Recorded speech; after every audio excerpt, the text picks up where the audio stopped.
You have reached out to us and we have responded. If you are listening to this, it means our training materials have arrived and you have already found the included cassette player. This tape is the first of the isolation set included specifically for those that are far from other receivers. Rest assured, physical isolation, while dangerous to the uninitiated, is not a serious impediment to your training so long as you are able to absorb the materials. As you progress, we will send you additional tapes and drills that will attempt to ready you for the challenges ahead as quickly as possible.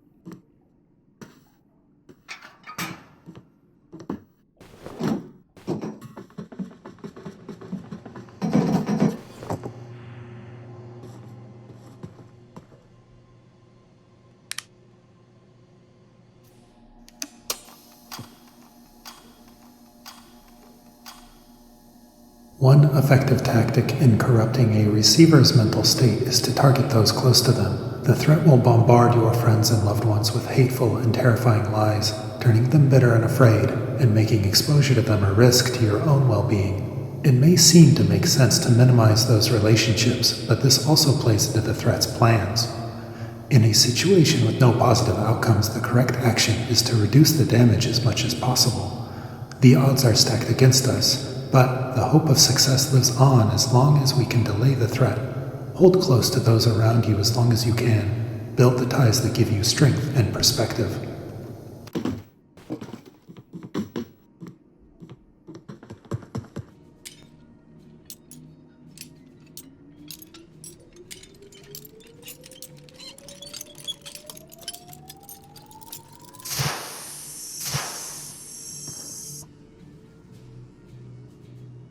An overarching tactic in any conflict is deception. Preparations for the MindKill were nearly complete by the time that receivers were able to organize their first resistance.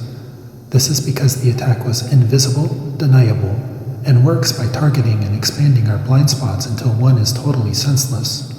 Learning about the threat is the single most critical function we can perform. From this comes our mind tech and our physical training. Similarly, it is imperative that we deny the threat any information we can. This is why we focus our thoughts and use the cassettes. If some of the training seems obtuse, remember, this is necessary.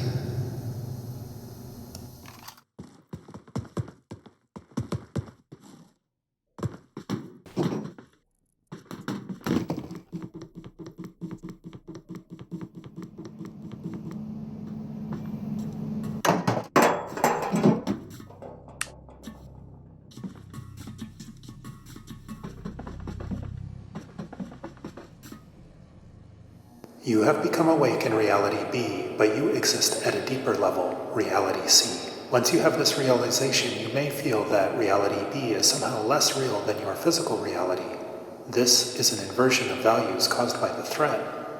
The threat is almost totally unable to act on your physical reality, but has done incredible damage to reality C by contaminating and controlling reality B. This damage has blocked and distorted the higher dimensional light of reality A. This is proof that reality C is a lower order than reality B. Even now that you are a true initiate, it is almost inevitable that you will falter and become lost. The MindKill has already taken place in reality B. The possibility of awakening in reality C before the MindKill reaches you has only the faintest sliver of a chance. Our only chance.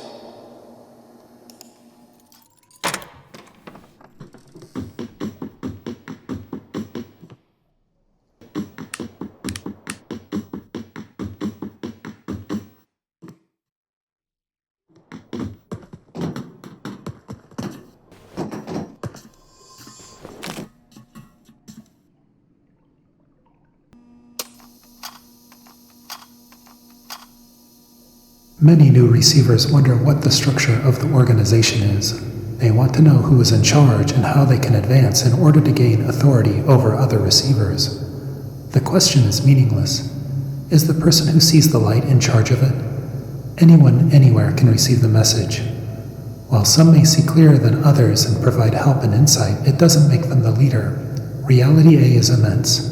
In this world, you may stand next to someone, but in reality A, you are separated by vast distances.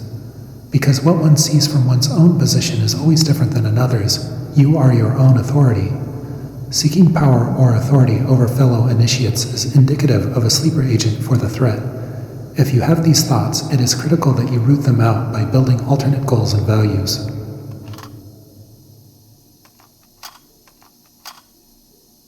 Mediated communication using technology is a limited form of interaction. This isn't to say that these interactions are meaningless.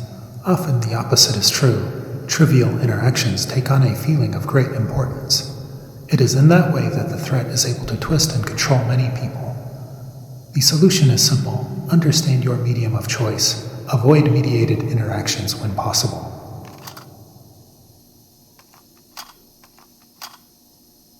In our world of shadows, reality B, advanced receivers may hear a voice. If you are unattuned or at a deeper level, you will hear the same voice but without words, the feeling of knowledge from outside of yourself. Those compromised by the threat become utterly convinced that implanted thoughts and ideas are their own. The receiver understands the opposite. Your mind tech is built from existing ideas. Where these ideas come from, and if they are safe to use, must be ascertained. Once you become familiar with the process of watching the flow of ideas moving around you from one place to another, you will learn to recognize those thoughts that seem to have no obvious origin. Scrutinize these thoughts.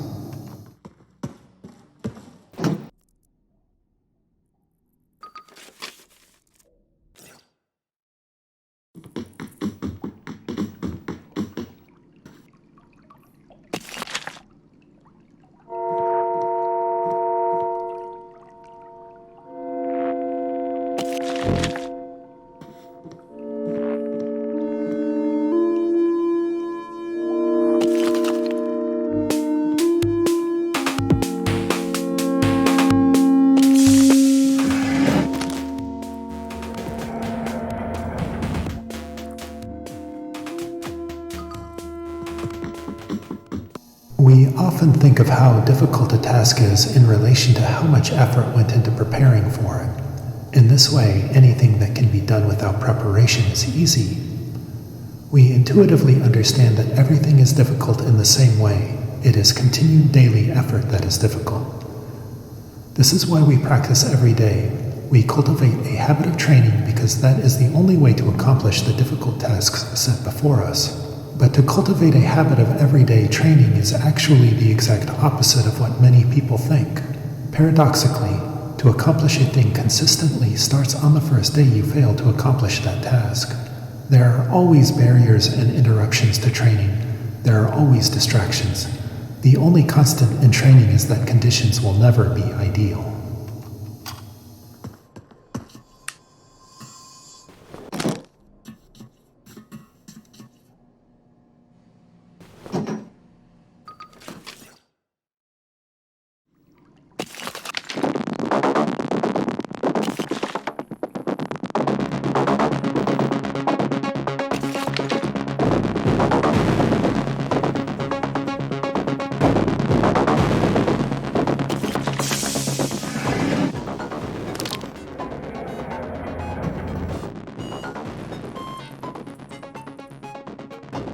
We don't know for sure what the post-MindKill environment will be like. What we do know is that massive disruptions in reality A threaten to affect reality B. The world of reality B is a projection of higher dimensional light. When this light is blocked, warped, or reflected, the results can be unpredictable. We have developed a mind tech that should help counteract these effects. Your environment is a reflection of yourself. By paying close attention to your environment and realizing your connection to the spaces around you, you will be able to form a connection to these areas post-MindKill. This mind tech will be a tool to pierce the MindKill disruption, creating a pinhole of light to shine through.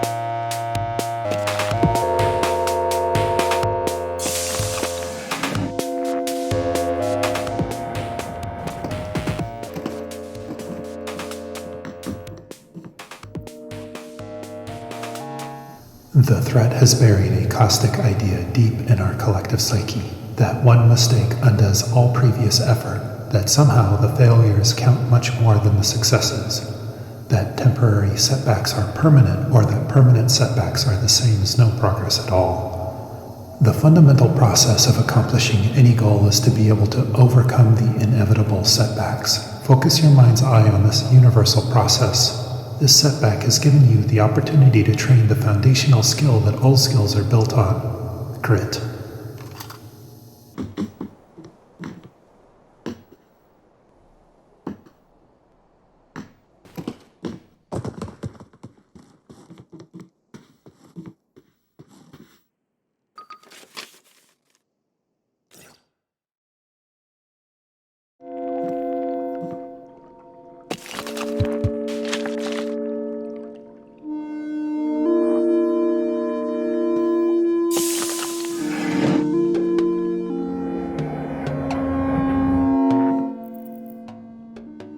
Even though the MindKill is still imminent, many of us feel as though we have already lost friends and loved ones to the threat. Funny, vibrant, interesting people reduced to repeating nonsense phrases ad nauseum. Their genuine interests set aside for a non-stop flood of degrading media. Your own desires and values are bound inextricably to those around you, and when those ties are damaged, so also are the things you care about. You may find yourself listless, bored, unable to focus. To understand the horror of the MindKill requires one to value humanity, which requires meaningful relationships with other people. Cultivate these when you can.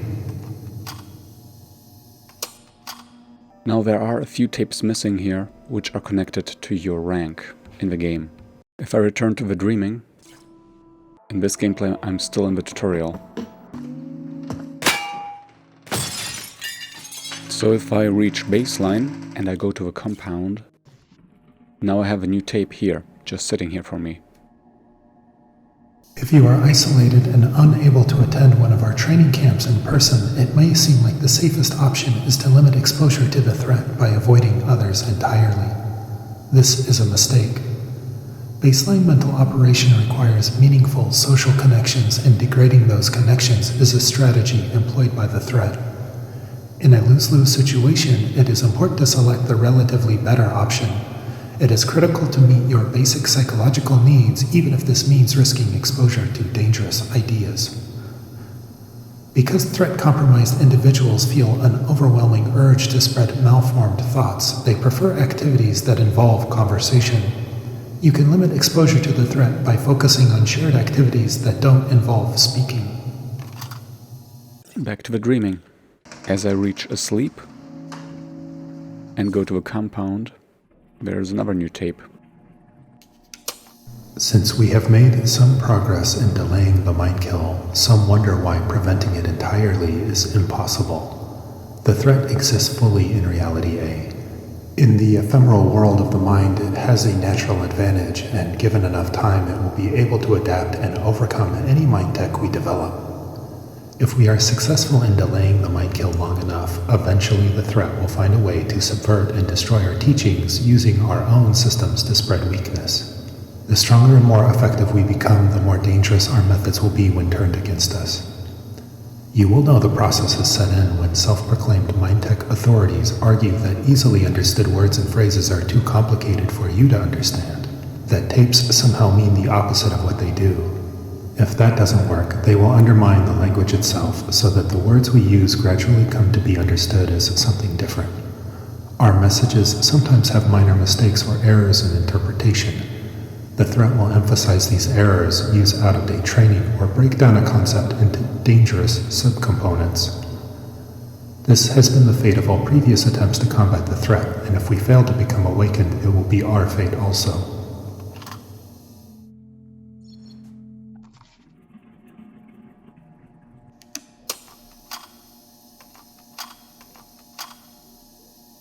In this world, the threat is weak. It struggles to influence or even understand the physical world. The more grounded an object is in physical space, the harder it is for the threat to corrupt.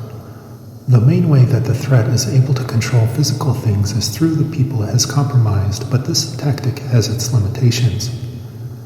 Those inundated by the threat often lose the will to act, behave randomly, self-destructively, or fall into a pattern of pointless repetitive behavior, making them less useful as agents. By using unusual technology tied to a physical medium, we are able to ensure that a certain amount of focused human effort has been put into transmitting the message you are receiving. Someone has to find blank tapes, set up the required equipment, and spend time while it dubs the content. In this way, a simple tape serves as a proof of work put into it, work that is 1,000 times more difficult for the threat to execute. This does not mean that every tape is safe. It does, however, force the threat to expend many more resources to intercept or corrupt our messages, and in doing so, improves our chances against the MindKill.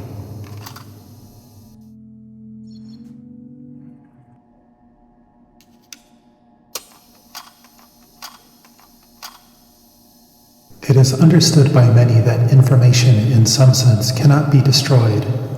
Intuitively, this seems to conflict with the personal experience of knowledge being lost, books burned, media corrupted. This seeming contradiction is resolved when you understand that reality A, the higher dimension of the mind, is not tied to space or time, but exists first and above these other lower dimensional phenomena. If you imagine and write down a large number, and it happens that nobody has used that number before, does that make it your original idea? Did you invent that number? Everyone intuitively understands that this is foolish. How is it that objects in reality A can be owned just because you glimpse a new facet of it?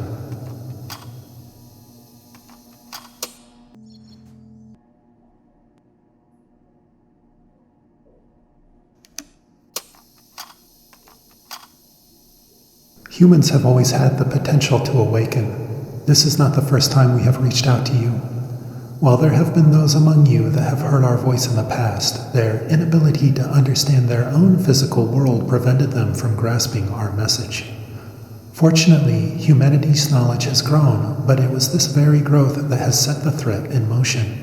Now that success is possible, they have moved to attack your source of strength. It is only now, with the urgency of the coming MindKill, that we have redoubled our efforts to guide your potential, but many aspects of reality A remain difficult for us to communicate. Your languages have no words for the concepts we share, and we can only offer incomplete comparisons.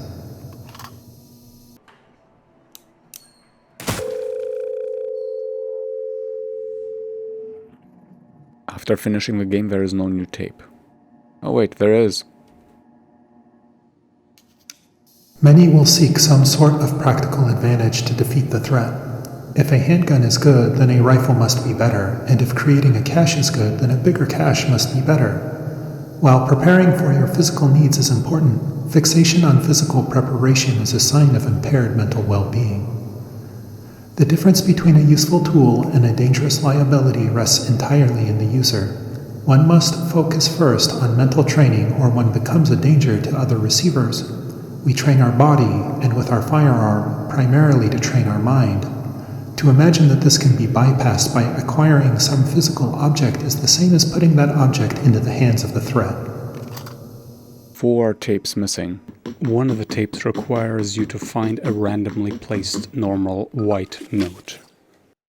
So this is encoded with Vigenère cipher. I don't know if that's how you pronounce it. The encoding string is shooting range, and the text is more secrets, more riddles, more codes, more lies, no doubt. This time I found a completely new code, 4.1, 13.2, 14.3, but they won't get away with it, Henry.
So I shot the gong. If I now restart... Oh, there's a new tape. We have defeated the MindKill. We no longer need to practice our mind tech. It really wasn't that bad. Totally overblown, actually. Hopefully this has put you on guard. The truth is that any small amount of progress we make will be used by the threat to instill an overblown sense of success and insinuate the idea that somehow there was no real risk to start with. The greater the success, the more convincing this will seem. Unfortunately, until there is an awakened receiver or the MindKill happens, the only safe belief is to assume that the MindKill is imminent and that no matter how prepared we are, it is not enough.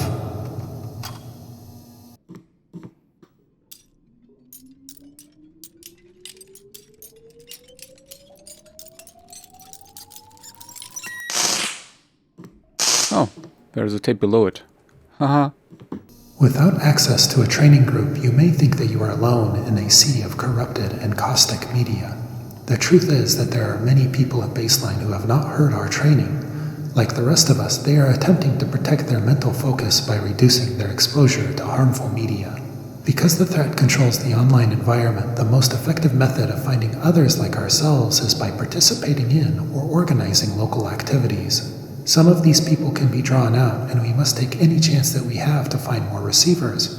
Each new initiate increases our chances against the threat.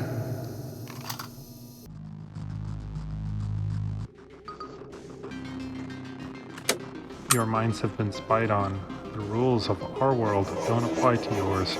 Now there's a new tape here. I did win Receiver 1 in Receiver 2, but I was told it would be enough to just collect one tape within Receiver 1 within Receiver 2. Realities A, B, and C all coexist simultaneously with their own rules and truths.